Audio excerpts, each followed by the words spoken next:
Every day, correctional employees face unimaginable violence and chaos.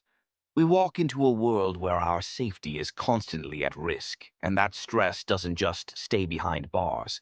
It follows us home, impacting our relationships, leading to divorce, addiction, and, tragically, even suicide. The mental health crisis in corrections is real, yet we often feel we can't speak up. The culture of silence is suffocating.